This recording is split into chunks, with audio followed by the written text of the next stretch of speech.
Bonjour, je suis Frédéric Miquel, IAIPR de lettres dans l'Académie de Montpellier.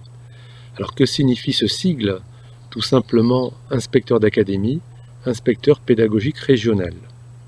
J'ai donc pour mission d'accompagner, de former, même d'évaluer les professeurs de lettres de mon académie, ceci en collaboration avec mes collègues.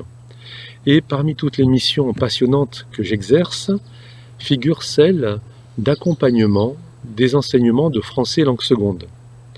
Alors je le fais bien sûr en collaboration avec le CASNAV.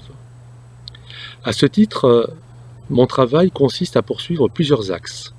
Tout d'abord, de promouvoir la didactique du français langue seconde.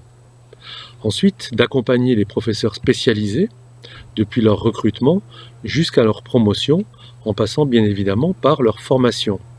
Tous ces professeurs accueillent des élèves allophones nouvellement arrivés, dont il faut mesurer les spécificités et les besoins dans l'académie.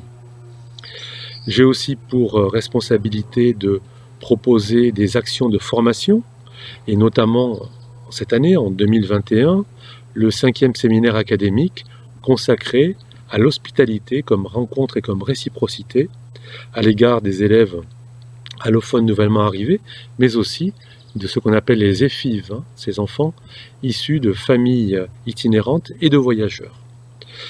Des recherches-actions sont aussi menées en lien avec l'université, et notamment le laboratoire auquel j'ai la chance d'appartenir, et qui s'intitule L'Humain, à l'université Montpellier 3 Paul Valéry. J'ai en particulier pour mission de suivre plus précisément la scolarisation des élèves les plus précaires, et notamment les mineurs non accompagnés et les enfants vivant en bidonville qui, bien souvent, relèvent de familles roms venues d'Europe de l'Est depuis 2007. J'anime aussi à ce titre un cercle d'études que nous avons intitulé « Faibles lecteurs en grand retard scolaire », cercle d'études que je co-anime avec le CASNAV et la mission Maîtrise de la langue, prévention de l'illettrisme de notre académie. Dans le cadre de la continuité pédagogique aussi, j'ai eu à suivre la façon dont les élèves allophones pouvaient continuer à travailler malgré la pandémie et l'éloignement des établissements et écoles auxquels ils étaient habitués.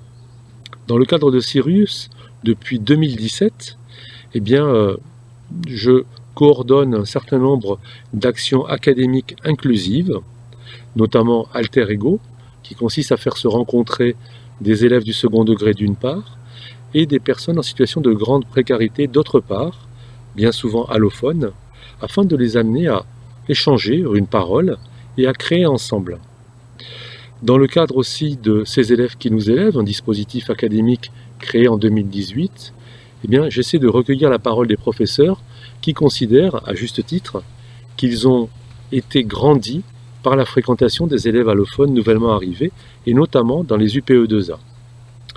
Ensuite, de manière très importante, au sein de Sirius, je permets aux membres de cette organisation de bénéficier d'un certain nombre de formations organisées dans le cadre de l'Académie de Montpellier. Et il est très important de pouvoir travailler ainsi de manière intercatégoriale. C'est pourquoi le travail mené au sein de mes missions dans l'Académie de Montpellier est tout à fait en phase avec les objectifs que mène de manière très féconde Sirius depuis plusieurs années.